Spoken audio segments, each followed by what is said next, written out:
What's up, everybody? My name is Edward Myers, and we are the coach of the Colorado Rock Slides. And unfortunately, I can't do the game room, or I can't upload the game room lead because it's on Wi-Fi. And if I want to record on Wi-Fi, it has to be coming from a phone camera, which will turn off every minute or so, which I don't feel like dealing with. And mostly because I would have to mess with the camera angle in order to do so. And unless you don't mind that, I can't upload it. But if you don't mind that, let me know. But if you do, then I can't upload the game room league. Either way, I can't upload the week 1 of the game room league. But if you are curious as to whether or not we won or lost, we lost, unfortunately. But we are here for the NADF league, and we are going up against we went up against Roy Mustang and his Bristol City Bewears. If you've forgotten what my team is, it is Mega Scissor, Cinderace, Galarian Moltres, Swampert, Miltank, Flygon, Diancie, Virizion, Roselia, Rotom Ghost, and Crobat. His team, as you can see right here, is Mew, Megalophony, Mandibuzz, Nidoking, Tangela, Comfey, Empoleon, Lickitung, Magmar, Vikavolt, and Zygarde 10%. Again, I'm sorry about the fact that I can't upload the game room league. But if I had known that I wouldn't be able to do so, I probably wouldn't have done the draft analysis in the first place. But let's go ahead and get into the team builder. Also, let me know if you want post-com or live battles. But first, we've got Titan, our Swampert here. It's a specially defensive Swampert. It's sassy nature with min speed, so I can freely go for flip turns without having to worry about whether or not I'm going to outspeed. Because his team isn't that slow. Like, his slowest Pokemon is the Tangela, right? Yeah, it's the Tangela. Actually, no, it's the Vikavolt, but still. Either way, the Vikavolt would probably want to run a pretty speedy set anyway. But either way, we're still running a min speed set. We're especially defensive here because I wanted to be able to switch into the Nidoking, because this is literally my only switch in to the Nidoking. Like, I have Crobat, but it's weak to Ice Beam, and I don't want to take that, especially since, as you'll see later on, it's my switch into Lopunny. I also have Flygon, but again, I don't want to take the Ice Beam. Moltres doesn't want to take an Ice Beam or Sludge Wave. Roselia doesn't want to take it, and neither does anything else on my team want to take his Dual Stab. Swampert is the only thing that would even remotely want to take one of his Dual Stabs. So that's why I'm bringing a specially defensive Swampert. Toxic, I wanted to be able to chip down the Mandibuzz without having to worry about whether or not it's going to stall me out. And then I have Rest here just because I want the recovery. I just ignore any notifications that I get. Like, I can't control when I'm subscribed to a lot of people, and I have notification bells on almost all of them, so I don't have to I don't control but when they do and don't upload. And I'm not gonna turn the bell off just for these videos. But we're bringing Rest, like I said, for the recovery. We got Chesterberry here just to wake up immediately. I am worried about getting Toxic on something like the Empoleon or the Mandibuzz, etc. Like a Toxic Spikes Nidoking, for example, or a Toxic Spikes Mew. Like, Mew has an insane move pull. It gets spikes. It gets spikes. It gets toxic spikes. Like I said, it gets Aurora Veil if he wants to run Hail for some reason. It can also Stealth Rock. The only hazard that this thing doesn't get is Sticky Webs, and honestly, I'm kind of surprised by that. You got so many moves in Generation 8. Like I wouldn't have been surprised if it got every move, except for the signature ones. Like Fiery Wrath or Darkest Lariat, those kind of well, Darkest Lariat isn't a signature move anymore, but you get the point, or I'm assuming you do anyway. But that is a Swampert set. Flip turn. I wanted to be able to get momentum on things and Earthquake. It's just there to hit the Empoleon, to be honest. But on our next Pokemon, I was going to make this a shiny Moltres with the name definitely not Galarian Moltres, but apparently shiny Galarian Moltres is illegal, and I wanted to kind of reverse psychology people. That I thought that would have been kind of funny. You got Protect here just to block any sort of fake outs or well, I guess fake out. It also helps with our leftovers.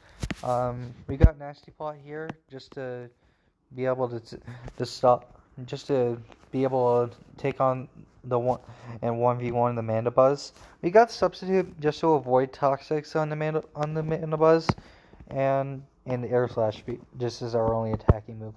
I feel like I can handle the Empoleon. Like Empoleon, other than Rest, it doesn't get any recovery. And this set is designed to make sure that my Substitute isn't broken by Amanda Buzz's Brave Bird. It's a pretty slow Moltres. It also takes Triple Axle, which I think is pretty cool. But it's a relatively straightforward Moltres set. And it's the one I brought, I guess. We got Story Scarf Cinderace here with Pyro Ball, Gunk Shot, Zen Headbutt, U-Turn. This hits everything? Yeah, it hits everything except the Magmar. Actually, it hits everything. All of these moves hit everything for neutral super effective damage. Or all of these moves combined. And I wanted to be able to outspeed the Lopunny, and that's why I've got Choice Scarf. It also outspeeds Dragon Dance Zygarde or Choice Scarf Zygarde if you wanted to bring that. Pyro Ball hits a lot of stuff except for the Magmar, right? Yeah. It hits everything except for the Magmar. Like Zygarde is resistant to Pyro Ball, but it's a Zygarde 10%. It's not that bulky. And then U-Turn for pivots, Gunk Shot because I honestly couldn't think of a fourth move. It hits the Comfy, and that's what matters to me. It also hits Tangle if I'm locked in a Gunk Shot, and then Zen Headbutt for the Lopunny. Our next Pokemon here is, as you can see, is a Rocky Helmet Crobat. This is basically designed to take on Lopunny. Speed is there for Zygarde. And we've got Rocky Helmet and Inner Focus just so we don't get flinched by Fake Out. And then Rocky Helmet, and I was going to carry Chill. I was going to have a Chillin Berry on this, but then I realized that Triple Axle is a contact move. So I think that was a pretty cool idea, and I could chip down the Lopunny with Triple Axle if he decides to go for that.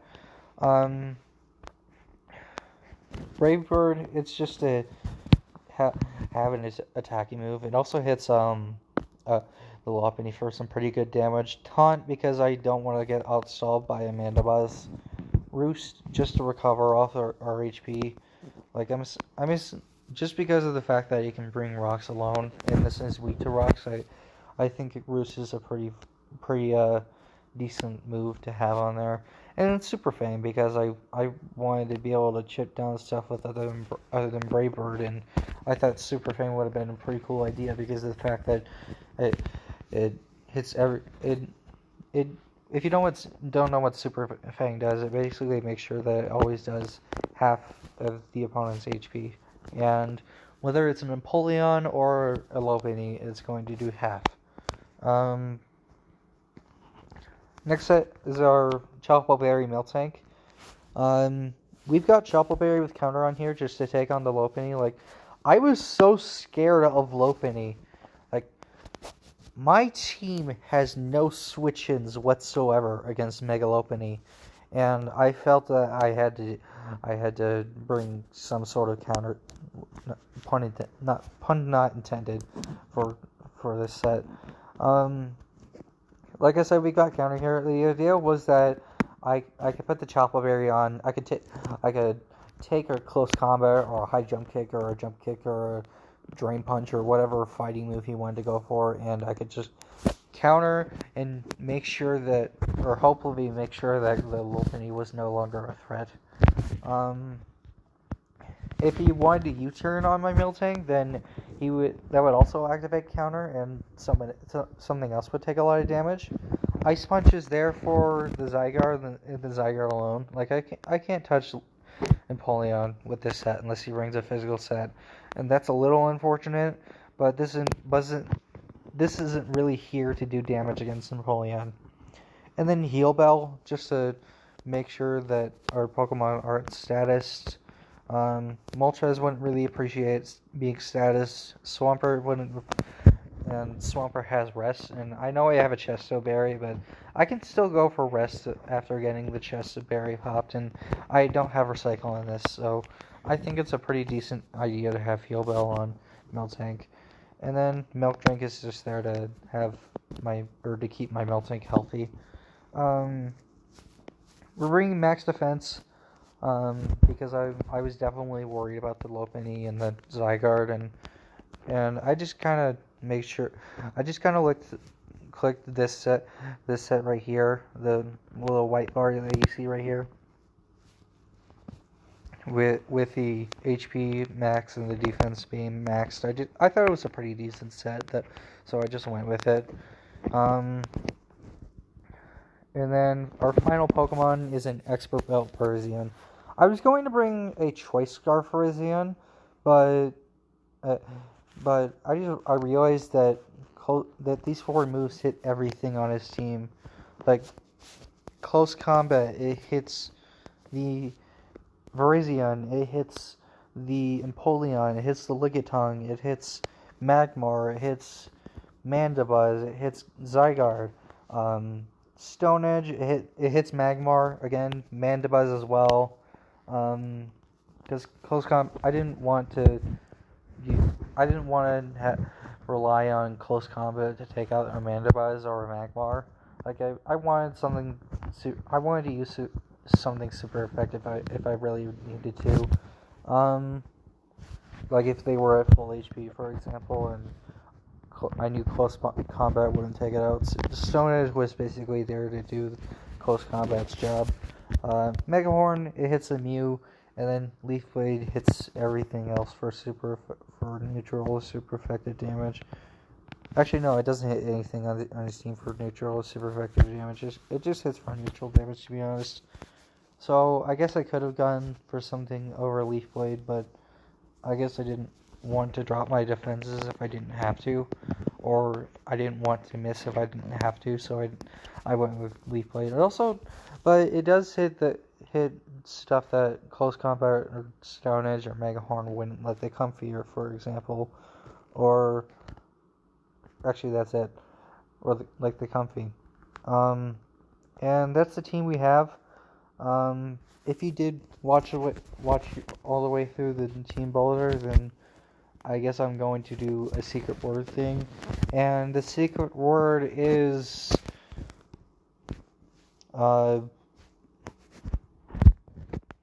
chair, because I'm staring at a chair right now. I'm recording this in my garage, by the way. but this is our team. But that was our team builder, and by the way, this stuff is just what I use to use that to copy and paste. You could just ignore that if you want to. I'm gonna go ahead and switch sides. Just because this is my side of the battle and I want to watch it from my side. So I brought Mew, Nidoking, Megalopony, Mandibuzz, Zyure 10%, and Empoleon. Now, what I do here is I lead off with my Miltank because I was always going to lead with Miltank because I was assuming that he was going to lead off with Lopunny. If I saw Lopunny in this match, I was always leading with Miltank. It was just a fact. Because like I said, I don't have switchings to Lopunny, or to Mega Lopunny. So he does go for the Mega here, and he decides to fake out. After that, after seeing that I stayed in, ignore that. After deciding that after seeing that I decided to stay in, he decides to go for a U-turn, and I get my counter off, and he goes into Mandibuzz and gets a decent amount of damage. I find out that he's Rocky Helmet. The reason I went into Swampert here was because I felt like I needed the Toxic on this. Like, I didn't think I could go into anything else without him stalling me out or clicking foul play and killing my Crobat. And I wanted to keep Crobat healthy anyway, but I didn't really do a good job of that, as you'll see later on. But I did have rest, so I did feel like I could I did feel like I could still switch in on Nidoking afterwards after taking a foul play. If you went for a knockoff, that could be a little bit more tricky, but I don't think it would have been that big of a deal. But he does roost here, and he does quick foul play, as you can see. And I get a Toxic off, so that's pretty cool. I hard switch out into Moltres because I didn't think he was going to Toxic me, to be honest. And if he did, I had Heal Bill on Miltank. But he goes for U-turn, he switches out into Nidoking, so I switch out into my Swampert, and I click rest because I knew that he would want to try and kill me with his Earth Power because he was behind a substitute and he didn't have to worry as much because he too KO'd my Swampert from there. So I click rest and I get off my Earthquake, and now he has to be a little bit more cautious about whether or not he stays in. So I go for Flip Turn. If he stayed in, I could go into my Moltres, for example, or my Crobat, and I could take it out from there. If he went to something else, I could just go from there. And he went into Mandibuzz, and as you can see, my Crobat kind of checks this. Even though I have Brave Bird and he has Rocky Helmet, but I have Taunt, so that was the idea with Taunt, was that I can stall out the Mandibuzz with Taunt and Roost, and the fact that I also have Super Fang. So he realizes that I have Taunt, and he decides to U-turn out, and I'm assuming that I was into Empoleon, or not assuming, I think it was a no Empoleon. It wasn't to Empoleon. He brings in the Royal Newt, so I decide to, I guess, sack off my Miltank because I didn't think I could take an Outrage or a Superpower for Zygarde from here, so I didn't really see another use for it. So he goes into Mandibuzz, and I guess I get a Miltank off here, so I once again have another use for Miltank. I just go for Ice Punch just to see what he does, and he decides to go for Roost. So I go back into Crobat, and honestly, in hindsight, it probably wasn't the best play because if he clicked foul play, then that could have been pretty bad for my Crobat. But I think I would have survived it, and I could have just roosted it off. And again, he would have had to fear the fact that I had Super Fang and the fact that he's toxic. But he goes for U-turn, so he goes into Empoleon again, and I just roost. I think from here I clicked Super Fang, right? He shows off the left. Yeah, I clicked Super Fang because the idea was that I could take out the Empoleon, or not take out, but I could chip down the Empoleon for stuff like my Moltres, for stuff like my Cinderace, for stuff like my Empoleon, or not my Empoleon, for my Verzion, if he turned out to be like a Choppleberry, for example. I could also use it to catch stuff like the Mew on switch ends or the Mandibuzz on a switch end. So that was the idea behind Super Fang there. Unfortunately, he does. Oops. Unfortunately, he gets a liquidation defense drop, and that's gonna complicate things for me, because now I can't roost off the damage from liquidation, and I have to switch out here because and what I decided to do here is I think I went to my Verzion. Yeah. So I go into Brazion, and he gets another liquidation off, and I just decided to go for close combat from here. Close combat, it kind of hit everything from there, and I wasn't really worried about Mew, to be honest. Like, I didn't feel I needed Brazion in this matchup, and I had Mega Horn. So he decides to go into Zygarde. I felt that I switched in. This is a little bit of a questionable play to me, in my opinion, because I didn't feel that I needed Verzion, and I went into Miltank anyway. But I guess I felt like I could take 2 Outrages or 2,000 arrows if he went for those for some reason, or 2 superpowers. I don't think I would have taken 2 superpowers, but I definitely wouldn't have taken 2 Outrages. So again, this is kind of a questionable play in my opinion. But I do manage to get an Ice Punch off here. Like, he goes for extreme speed. He notices that I'm max defense, so he goes into Mew. And I go into my Cinderace. Why is this frozen? I guess I'll cut until when I manage to get this back on. Okay, we're back, and it's unfrozen now.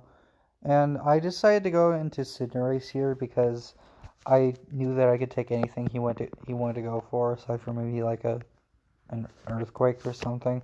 But he goes for Calm Mind.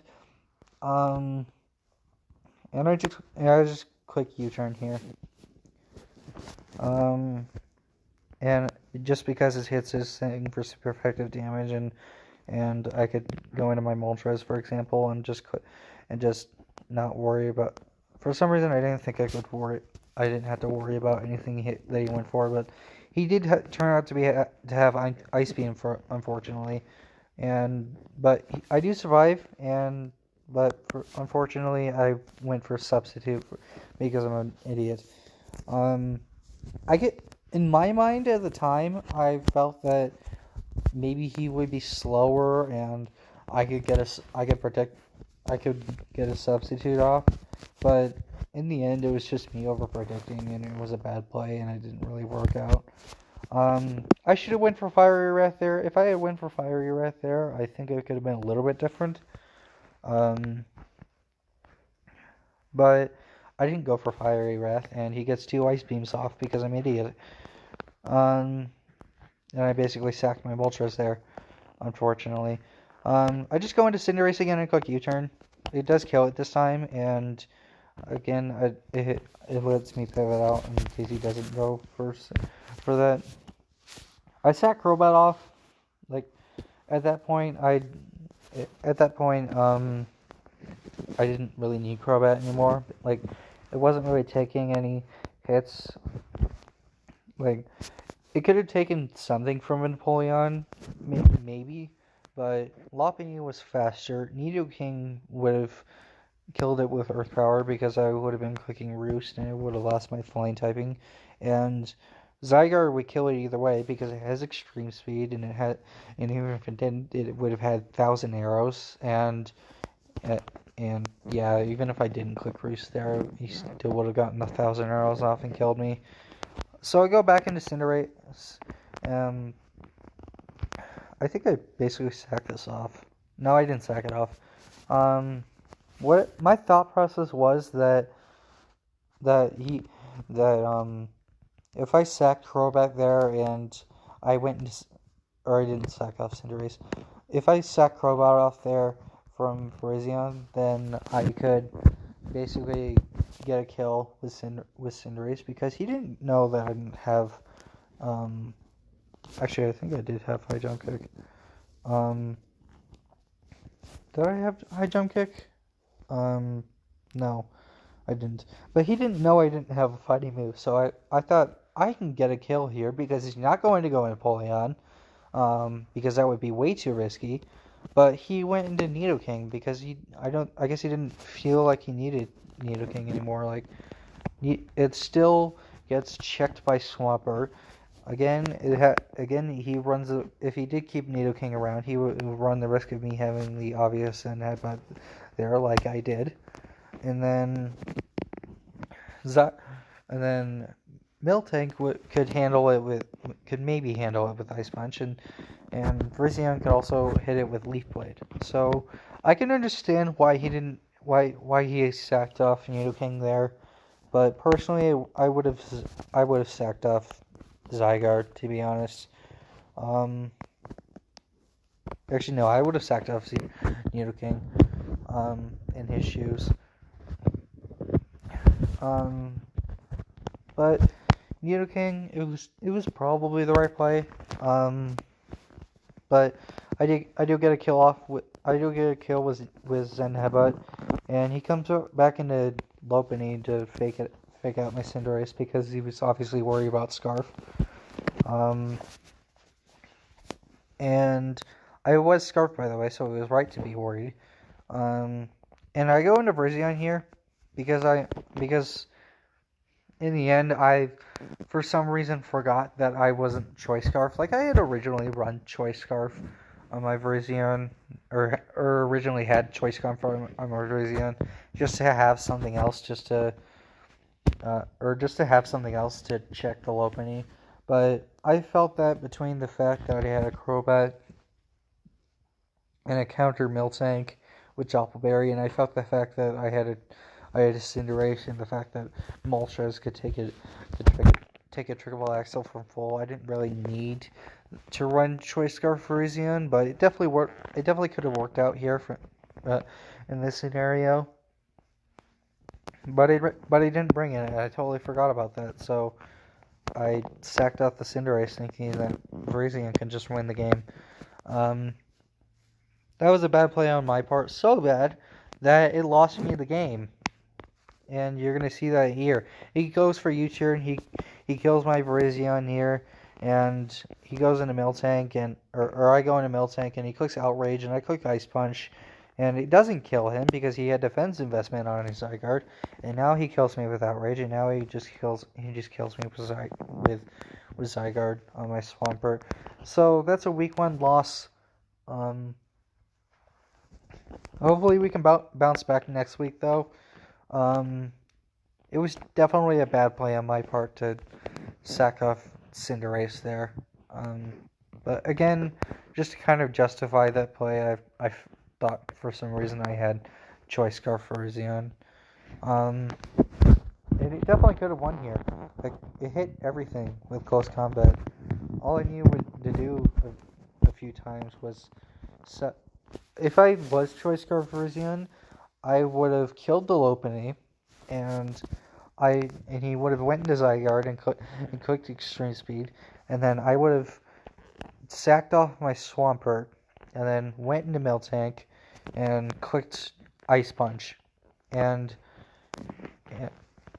I would have clicked Ice Punch, but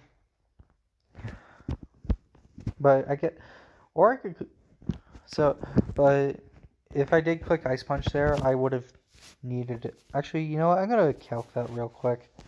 I'll be right back. Okay, after looking up what amount of defense he had on his Zygarde, because I know he said he had a certain amount of defense on his Zygarde. After looking that up, he he revealed that he had 48 EVs in defense on his Zygarde, and with that in mind, an Ice Punch would have been a roll in his... I'm not sure whose roll in a favor that would have been. It looks like a coin flip to me, but it would have been a roll, so I still could have won, but it would have been based on hacks in my opinion. But that's a video, and we lost because I'm stupid, but even if I did bring Tri-Scarf again, it would have been a roll. Yeah, so that's the end of the